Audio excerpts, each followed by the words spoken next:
अभी तक हमने हेरिडिटी का पूरा एक इंट्रोडक्शन पढ़ लिया था कि आपको हेरिडिटी जो टॉपिक है, एक मेजर टॉपिक है आपके इस चैप्टर का, उसके हमने कुछ मेन पॉइंट्स डिस्कस कर लिए थे और एक समरी जान ली थी कि आपको क्या क्या चीजें कवर करनी है इस चैप्टर में। तो यहाँ पर हम बात करेंगे सेम चैप्टर से ही बट एक different topic which is evolution. ठीक है, यहाँ पर हम इस टॉपिक पे कॉन्सेंट्रेट करेंगे और जानेंगे कि इवोल्यूशन में आपको क्या क्या पढ़ना है और किस तरह से इस टॉपिक को पूरा कंप्लीट करना है according to your boards.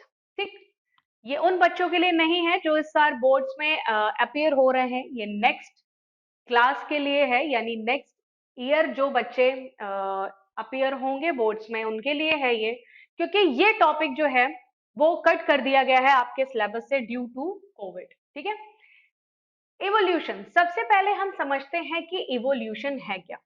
Heredity and evolution को एक ही चैप्टर में हम इसलिए पढ़ रहे हैं क्योंकि कहीं ना कहीं दोनों प्रोसेसेस आपस में बहुत ही ज्यादा क्लोजली इंटरलिंक्ड है, क्योंकि हेरिडिटी में भी हम कैरेक्टर्स की स्टडी करते हैं और इवोल्यूशन में भी कहीं ना कहीं हम उन्हीं कैरेक्टर्स की स्टडी करके पता लगाते हैं कि कौन से स्पीसी किस स्पीसी से सबसे ज्यादा क्लोजली रिलेट कर रही है, या किसी न्यू या न्यूली फॉर्म्ड स्पीसी के क्लोज्ड एंसेस्टर्स कौन से हैं, या वो किन पुरानी स्पीसीज से इवॉल्व होकर के बनी है। ठीक है, इसीलिए इन दोनों टॉपिक्स को सेम चैप्टर में रखा गया है और इसीलिए हम एक दूसरे के साथ ले करके इनकी स्टडी करते हैं।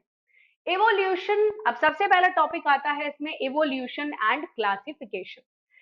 क्लासिफिकेशन का जो एक टॉपिक है ये नाइन्थ स्टैंडर्ड में आपने बहुत अच्छे से पढ़ रखा होगा कि हमें किसी अगर ग्रुप ऑफ ऑर्गेनिजम्स की स्टडी करने को बोला जाए तो वो काफी इजी होगा, बट अगर हमें इंडिविजुअली हर एक ऑर्गेनिज्म की स्टडी करने को बोल दिया जाए, फॉर एग्जाम्पल अगर बोल दिया जाए, तो क्या आप कर पाएंगे? क्या ये पॉसिबल है हर एक ऑर्गेनिज्म की इंडिविजुअली स्टडी करना?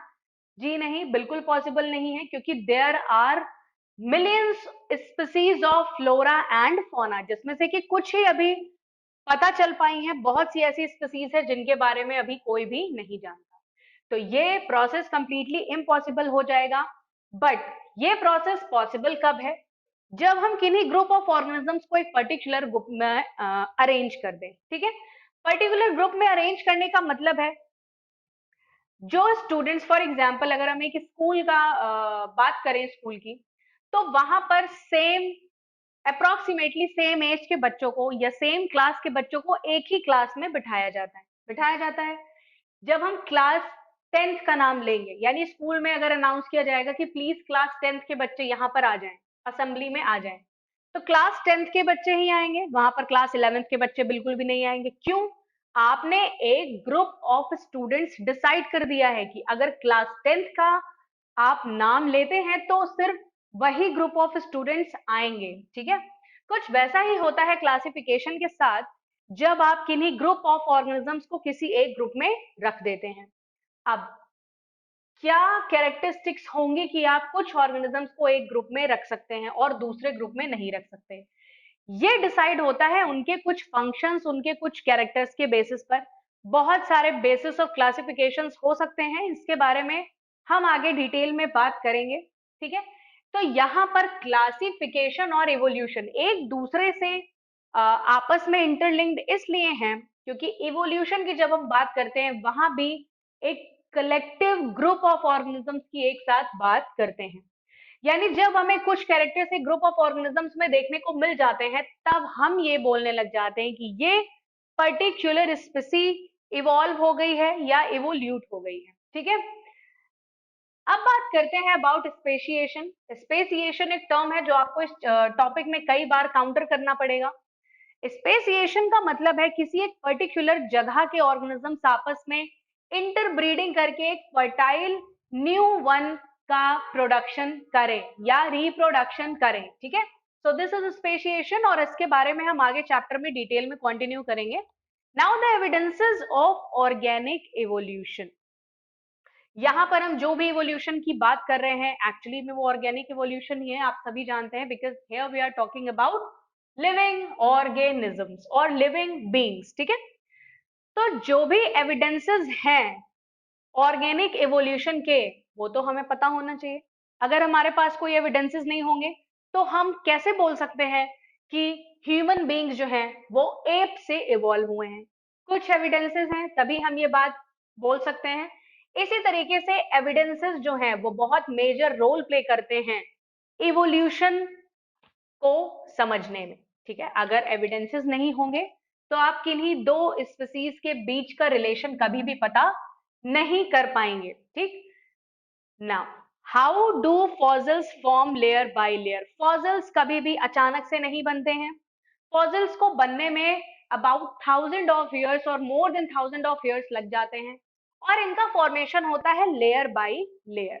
ठीक है, इसीलिए हमेशा हम एक सस्टेनेबल डेवलपमेंट की बात करते हैं, क्योंकि जो फॉसिल फ्यूल्स आज प्रेजेंट है वो हमें कभी भी सडनली नहीं मिल सकते, उन्हें बनने में बहुत ज्यादा टाइम लगेगा। इसीलिए सस्टेनेबल डेवलपमेंट की बात होती है कि कोई भी फॉसिल फ्यूल आप अगर यूज करें तो उसे बहुत ही अच्छे ढंग से यूज करें, जिससे वो हमारे लिए भी बेनिफिशियल हो और हमारे आगे आने वाली जनरेशन को भी मिल सके प्रॉपर अमाउंट में फॉसिल फ्यूल्स। ठीक है, तो यहाँ पर हमें समझना होगा, हम समझेंगे आगे चैप्टर में, हम डिस्कस करेंगे इस बारे में। How do fossils form layer by layer? किस तरह से फॉर्मेशन होता है फॉसिल फ्यूल्स का लेयर बाय लेयर, जो कि 1000 और मोर देन 1000 ईयर्स तक चलता रहता है। ठीक है, अब एक मोस्ट इंपॉर्टेंट पॉइंट आता है एज ऑफ फॉसिल्स। जब हमें कोई फॉसिल फ्यूल्स एविडेंसेस के रूप में मिलते हैं, फॉसिल फ्यूल्स को हम अपने यूटिलाइजेशन तो करते ही हैं उससे, बट फॉसिल फ्यूल्स को हम एज अ एविडेंस भी मान सकते हैं ऑर्गेनिक इवोल्यूशन का। ठीक है, तो ये जो फॉसिल फ्यूल्स हैं इनकी एज बताती है कि किस एरा में किस टाइप की स्पीसीज रही होंगी, या फॉसिल से ही हम उनके अदर कैरेक्टरिस्टिक्स के बारे में भी पता लगा सकते हैं। तो यहाँ पर एज ऑफ फॉसिल्स जो है वो काफी ज्यादा मैटर करता है, और एज ऑफ फॉसिल्स के साथ ही जो फॉसिल फ्यूल्स होते हैं कहीं ना कहीं बहुत ही बेस्ट टाइप ऑफ एविडेंसेस साबित होते हैं, जो कि during the time of different different excavations होते रहते हैं, यानी एएसआई करती रहती है आर्कियोलॉजिकल सर्वे ऑफ इंडिया। तो वहां से कई सारे एविडेंसेस हमें मिलते रहते हैं, जिससे ये सारी स्टडीज करना काफी हद तक इजी हो जाता है। ठीक है, इसके बाद ही हम एक अगला टॉपिक डिस्कस करेंगे जो कि है इवोल्यूशन बाय स्टेजेस। किस तरह से डिफरेंट डिफरेंट ऑर्गन्स, आज जो हम ऑर्गन्स अपनी बॉडी में देख पा रहे हैं, यानी कि आईज, ईयर्स, नोज और डिफरेंट डिफरेंट बॉडी ऑर्गन्स, वो कभी ये ऑर्गन्स नहीं हुआ करते थे। यानी आईज जैसा कोई भी ऑर्गन नहीं हुआ करता था। हमारी बॉडी में सिर्फ कुछ ऐसी सेल्स प्रेजेंट थी जो फोटो रिसेप्टर्स की तरह काम करती थी। ठीक है, फोटो रिसेप्टर्स मतलब जो लाइट को अपने पास यानी उसको रिसीव कर सकती थी, और धीरे धीरे उनमें किस तरह से इवोल्यूशन हुआ कि वो कुछ पर्टिकुलर सेल्स जो थी, जो फोटो रिसेप्टर्स की तरह काम कर रही थी, वो इवोल्यूट होकर के एक पर्टिकुलर ऑर्गन में चेंज हो गई, which is known as eye. यानी हमारी जो आंखें हम आज देख रहे हैं किस तरह से वो बनी है, या अदर बॉडी पार्ट्स किस तरह से एक छोटी सी सेल से या ग्रुप ऑफ सेल से इवोल्यूट होकर के बने हैं, ये सारी चीजें हम पढ़ेंगे इवोल्यूशन बाय स्टेजेस टॉपिक में। ठीक है, नाउ नेक्स्ट टॉपिक आपको क्या पढ़ना है इसमें, वो ये पढ़ना है नेचुरल और आर्टिफिशियल सिलेक्शन। नेचुरल सिलेक्शन आपको पता है जब नेचर के थ्रू स्पीसीज के कुछ ऑर्गन्स या कुछ ऑर्गेनिजम्स को सिलेक्ट किया जाता है फॉर द फर्दर सर्वाइवल, यानी वो ही ऑर्गन्स अपने आप में अडेप्टेशंस या इवोल्यूशंस कर पाते हैं, जिसकी वजह से वो बच जाते हैं, वो सरवाइव कर ले जाते हैं, बल्कि उन्हीं के साथ के जो अदर ऑर्गेनिजम्स होते हैं वो कहीं ना कहीं उस एनवायरमेंट में खुद को एडजस्ट नहीं कर पाते और अल्टीमेटली डेड हो जाते हैं। ठीक है, सो ये था नेचुरल सिलेक्शन।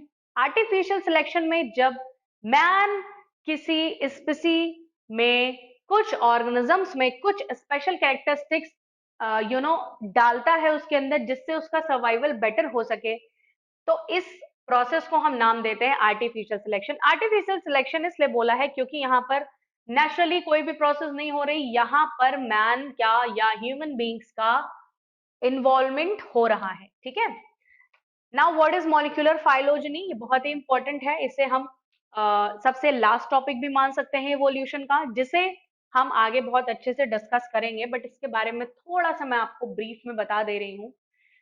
जब किन्हीं कैरेक्टरिस्टिक्स का हम स्टडी करते हैं तो उन कैरेक्टरिस्टिक्स को बहुत ही सुपरफिशियली ना पढ़ करके उनको मॉलिक्यूलर लेवल पे स्टडी करना ही मॉलिक्यूलर फाइलोजेनी कहलाता है, ठीक है। So this was a very short introduction of your topic evolution.